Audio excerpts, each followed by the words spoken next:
wanted to resurrect him and lead the people astray. And Michael was involved and said, not happening. God says, no, the Lord leads you here. So when it comes to Moses' death, there's a whole lot more that went on in there. Between those lines, the black and white is what we see right now. Does that make sense? This is a reasonable inference from other scriptures. Make sense? Okay. So the Lord says to Joshua, Moses is dead. Now therefore, arise, go over this Jordan, that's the river that's in front of them. This and all the people, even unto the land that I give them, the children of Israel, all of them. And every place, verse 3, that the sole of your foot shall tread, I shall give to you, as I said to Moses. And then he lists off the boundaries in verse 4. Verse 5, he says, there shall not be any man able to stand before you all the days of your life. As I was with Moses, so will I be with thee. I will not fail you, nor forsake you. But be strong and of good courage, verse 6. For unto this people you shall divide an inheritance in the land which I swear to their fathers. Verse 7. Only this, be very strong and courageous, that thou may observe and do all the law that I told you, which Moses commanded you, and turn not to the right or to the left, that you may prosper, which means you got to do it the right way if you're going to prosper, which implies, what if you do it wrong? Ever screwed up life and had to pay consequences for it? Made bad decisions, said wrong things?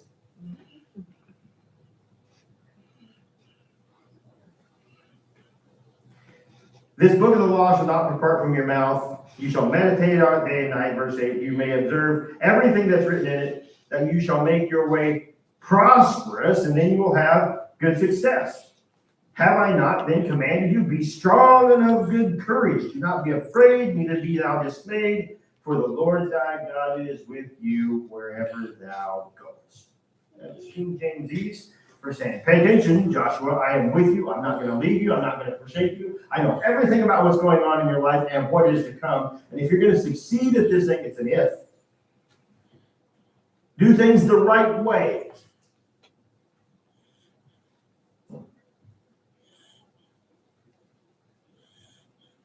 What happens if you do things the wrong way? Well, let's look at this for just a minute. 40 years in the desert. Well, let's look at that 40 years in the desert for a minute. Ever had wasted time in your life and you felt like God just put you on hold and you didn't understand what this waiting process was? What do you think it was? This is 40 years in the desert Mark just referred to. Is that true? Did that actually happen? The answer is yes. Well,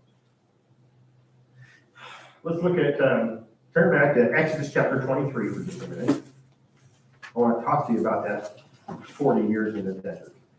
And in Exodus 23, I want to tell you what should have been.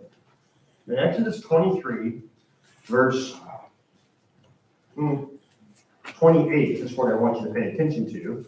I'm going to read you verse 28 first, and then we're going to back up and read verse 23 through 33. And this is what God's plan for the conquest of the promised land, what we now call Israel, would have been. In verse 28, God says this, and I will send hornets before thee, which shall drive out and lame off all the ites, the Hivites, the Canaanites, the Hittites, and I will drive them out from before thee in 1 year, unless the land become desolate and the beasts of the field multiply against thee. But little by little I will drive them out before you, and you will inherit the land. Stop there for just a minute. What was the Lord going to do?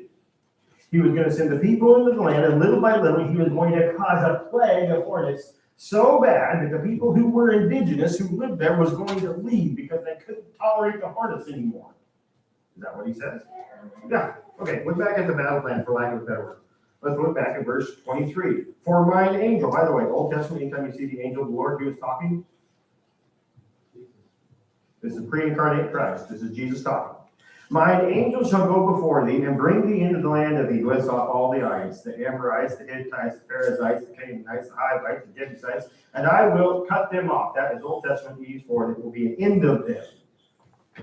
And thou shalt not bow down to their gods or serve them, nor do after their works, but you shall utterly overthrow them and quite break down all of the image, that means their false gods and their idols, and you shall serve the Lord your God, and he shall bless you by bread and water, and I will take away sickness from the midst of you, and there shall be nothing that casts their young nor be barren in thy land. And literally, there will be nothing that no barren cattle, sheep, people. Nobody's going to lose a child during pregnancy. All these things. That's literally what he's saying. I'm going to bless you on every side, and I will send, verse 27, I will send my fear before you, and will destroy all the people to whom thou shalt come, and I will make all thine enemies turn their backs. And I will send hornets and drive out the land. And little by little, verse 28 and 29 and 30, I will drive them out, and I will set their boundaries, and it will be here and there. Put to verse 33, and they shall not dwell in thy land, lest you and make you to sin against me. You're not keep any of the enemy, but they lead you astray. You ever had bad people in your life that cause you to turn one way or another? Bad influences affect you, right? Okay. Be careful who you spend your time with. Be careful what they act like. Be careful that you don't spend time with people who you're trying to change and allow you, and actually ends up you being the one to change. By the way, if you want to look at parallel passages, seeing as we're in Joshua, turn back to Joshua. Turn over to chapter 24, by the way, in Joshua. In Joshua 24, as he is summing up life, Joshua 24, verse 12, he is reciting what the people had been going through, what the Lord's plan had been. In verse 12, he says, and I will send the hornet before you, which drave them out from before you, even the kings and the Amorites and all sorts of stuff. He talks about the Lord doing the same thing different times. Back to the beginning of Joshua. Be strong and courageous, for I am with you, says God. You have things that you're coming up against and things you're going to do. Now, in your Bible, turn the page to chapter 2 of Joshua.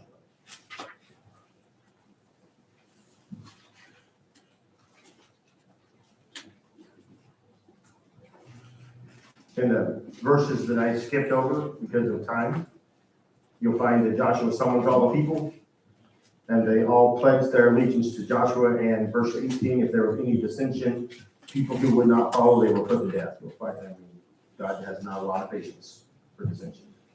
Joshua 1:18. Okay. Chapter 2. They're outside of Jericho. When you're a little kid in Vacation Bible School, you'll probably learn the song of Joshua fought the battle of Jericho. Good for saying that. You remember when you're a little kid on, right? You never forget it. Yeah, me either. For those of you who didn't grow up learning that well, I'm sorry. You shouldn't. But what happens here is this. God lays out the battle plan for Joshua, because how experienced of a military leader was Joshua? Well, not much. What was he used to doing? He was used to leading people around the desert. Well, what did that mean? Well, that means you're administrator of some 3 to 7 million people. And you see to it they have food and water and shelter as best you can, and that's the way it goes. And they buried some 3 million people along the road as they went.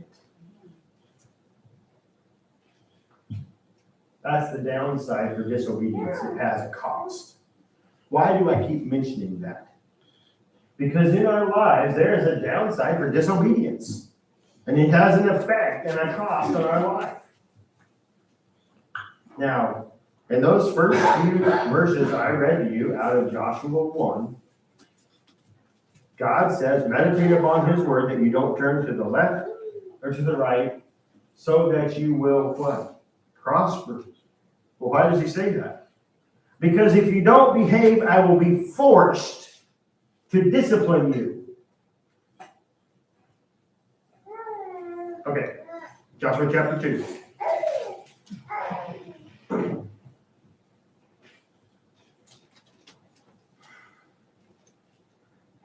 So this is what they did. Joshua the son of Nun then sent out 2 men to secretly spy and say, go view the land, even Jericho. And then they went. And they came to the harlot's house. That's old King James for what? Prostitute's house. Even in Jericho. And they went and they came into her house, and her name was Rahab. Did you know, by the way, she's included in the land, right? Does that mean Jesus could say his great grandma was? Yes. And then it was told to the king of Jericho that said, hey, there's been 2 men come in here, and they're in the city suffering. Verse 3, the king of Jericho sends out people to go find him and says, go find him. And he sends them to Rahab's house, and they said, bring forth the men that are in here. And verse 4, she took the 2 men and she hid them, and she lied and told those other people, I don't know where they went.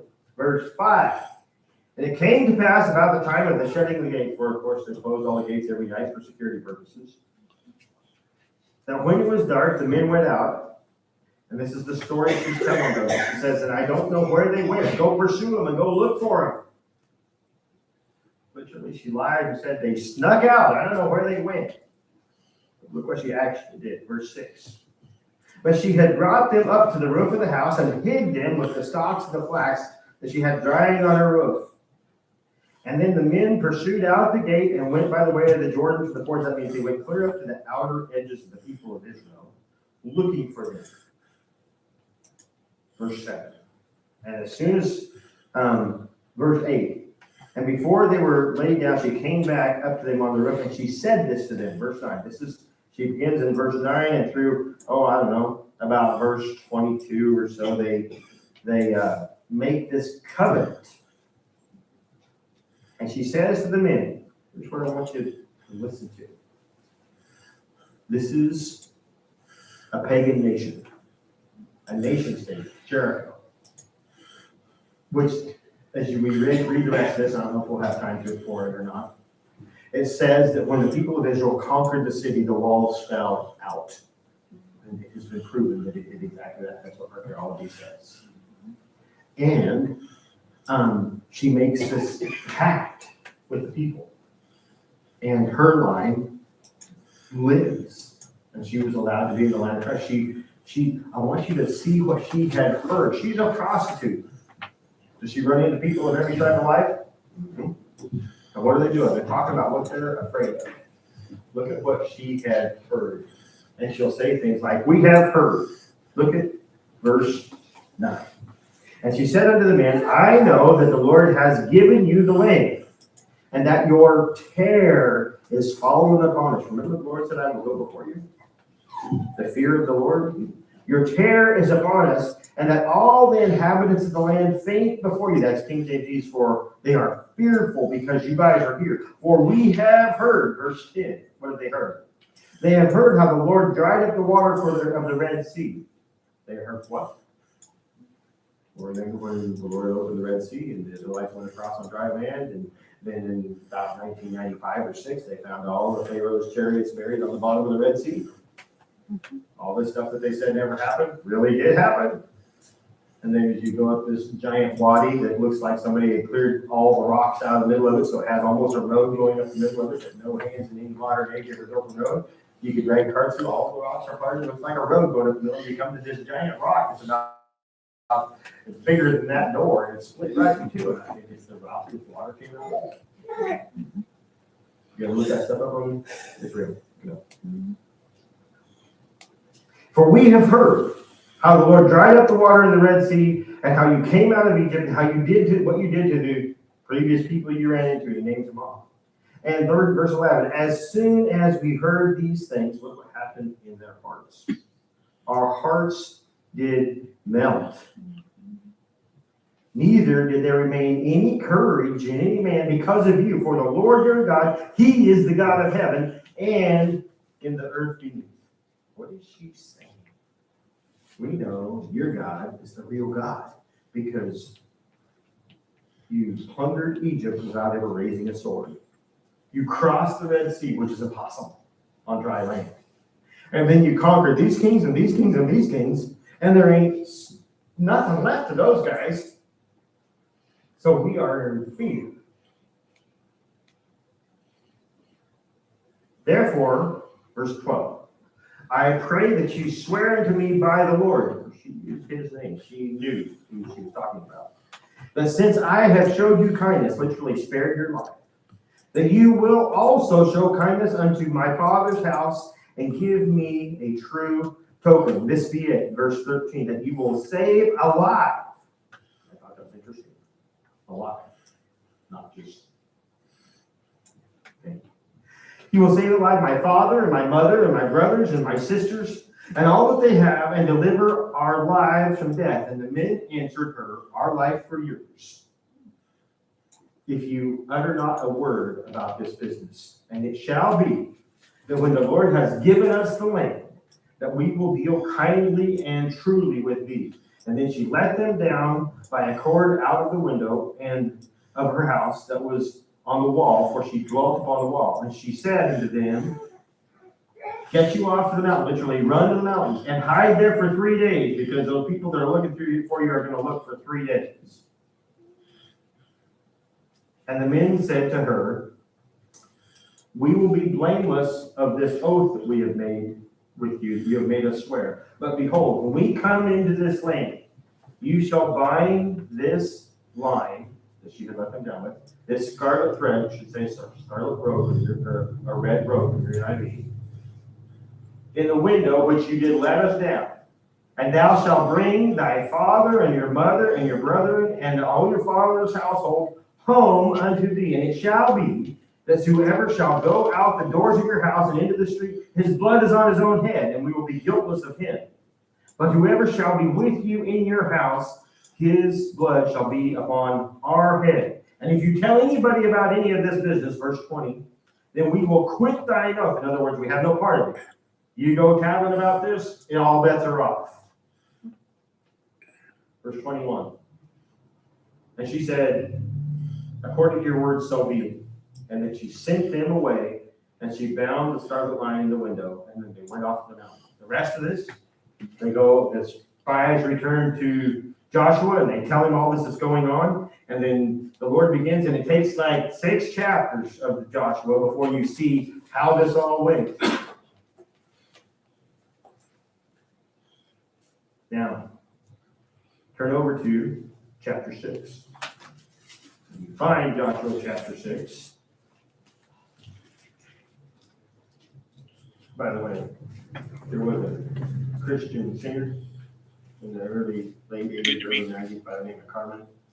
I think he's since passed away from cancer. But he does a monologue of the siege of Jericho. If you have never heard it, you should. He does an excellent job. Joshua chapter 6, verse 1. Now Jericho was straitly shut up because of the children of Israel. None went out and none came in. What does that mean? As city walls and gates. And they got her locked up tight as a bug in a rug so nobody can get in or out. And then the Lord says to Joshua, see, I have given you the city and thy hand, and into thy hand Jericho, and the king thereof, and all the mighty men about it. That means I've given you the city, the king, and all the army. They're yours. If you were standing on the outside of a fortified city with rock walls that you couldn't climb, that it took hanging a rope over the edge to get up and down that thing, that would take a monumental act of faith to still think that you can stand there and whatever's in there is ours. Right? But what had God told him? Be strong and courageous. Don't be fearful. Neither be dismayed. I am with you. Now pay attention and do this thing. See, the application of all this is in our lives every day. We're going to have obstacles and we're going to have struggles. We're going to have terrible things that happen. We're going to have the death of loved ones, no matter whether we plan on it or not. There's going to be things come along like cancer. There's going to be things come along like illnesses with children and divorces and struggles. And, my brother with whatever went on with his blood sugar and the coma that came from that and all this terrible things happen. There's going to be times when you lose your income or worse. None of us will ever forget the wildfire raging through here, which, by the way, when you think of wildfires and you haven't been praying about it lately, you should. Because right now we have a smaller snowpack in the mountains of Oregon than we've had since 1981. So what is that? If you project that out, what does the fire hazard look like about August and September?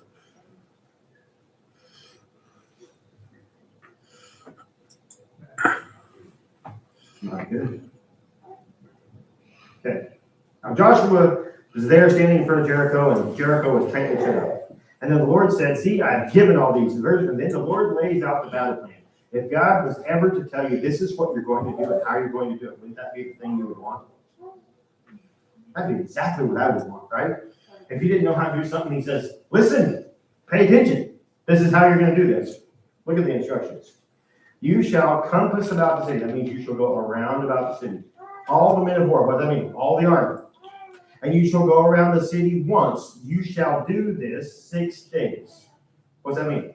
Muster the whole dang army. March around the city 1 time per day for 6 days. Verse 7, verse 4. And 7 priests shall bear the ark, and 7 trumpets of ram horns. And on the 7th day you shall compass about the city. How many times? 7 times. Why does it keep saying 7? Well, you'll find this in Scripture. 7 is one of God's holy numbers. It just is. And you best pay attention to that, because every time you find this, the world's about to change.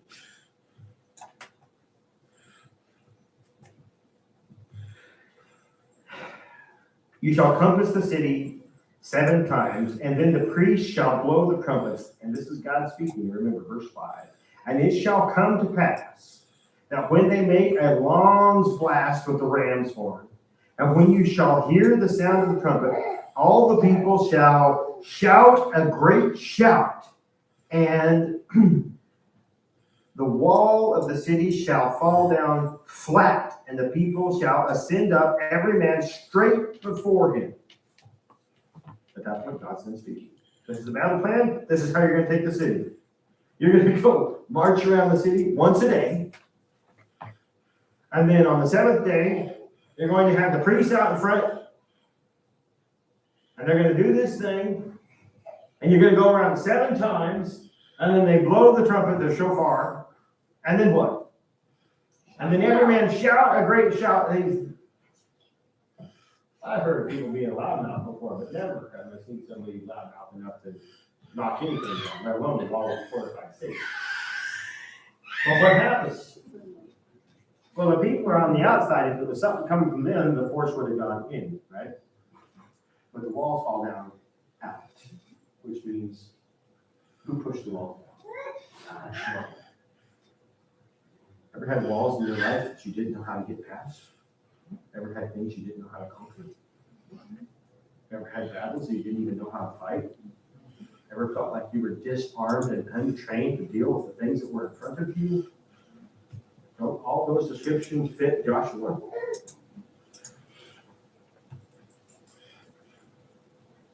God's in a habit of taking people who are unable to do things and make them do mighty things. Didn't he take a 16-year-old shepherd boy and slay Goliath? I mean, isn't that the story of David and Goliath? He was a shepherd boy, right? And here's this 9-foot giant out here terrorizing all of them. That's a story for another day. This, what's in front of them, is Jericho.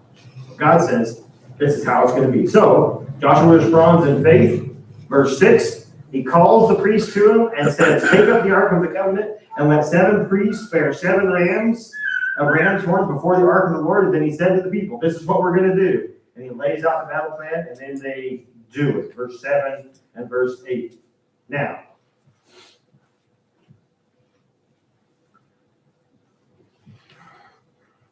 they give specific instructions. Verse 9, the armed men, that means the army, went before the priests that blew with the trumpets.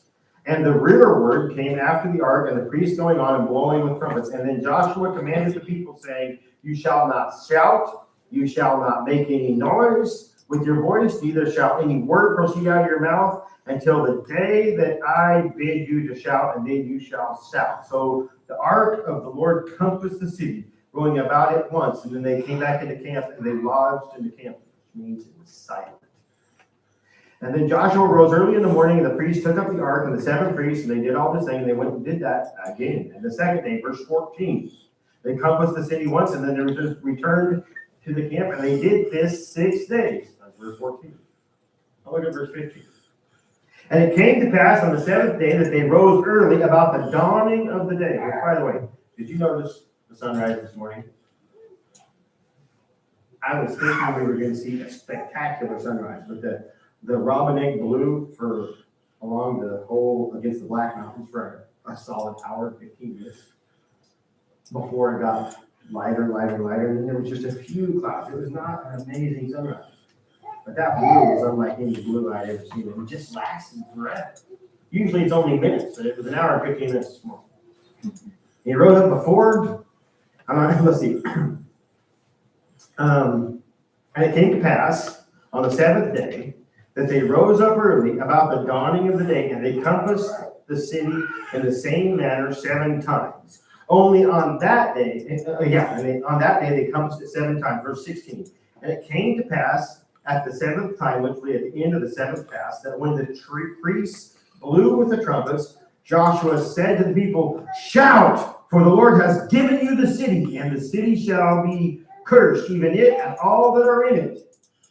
And they are into the Lord. Only Rahab the harlot shall live, and all that is with her, because she hid our messengers." Verse 18, he gives instructions, and this is important about these instructions for the next 10 minutes.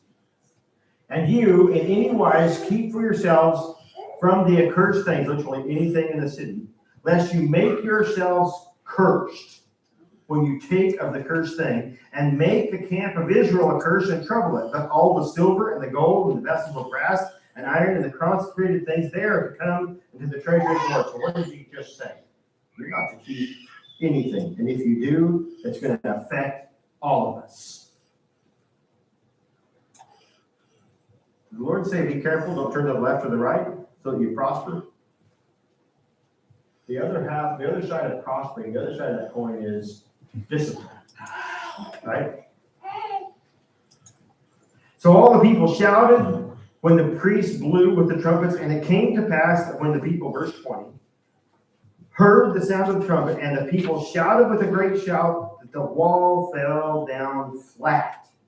So the people went up into that city, every man straight before him, and they took the city, and they utterly destroyed everything in it: man, woman, young, old, cattle, sheep, donkeys, everything with the edge of the sword. But, verse 22, Joshua had said to the 2 spies that had gone into the country to go to Rahab's house and to bring out the woman and all that she had with them, as they swore they would be. And the spies went in and brought Rahab and her father and her mother and her brethren and all that she had, and they brought out all of her kindred and left them without the camp of Israel, and they burned the city with fire and all that was within it.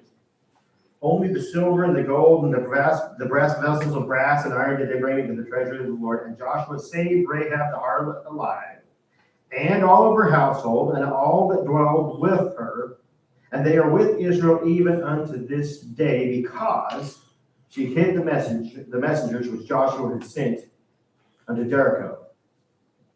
So the Lord was with Joshua, verse 27, and his fame was in noise throughout all the country. But there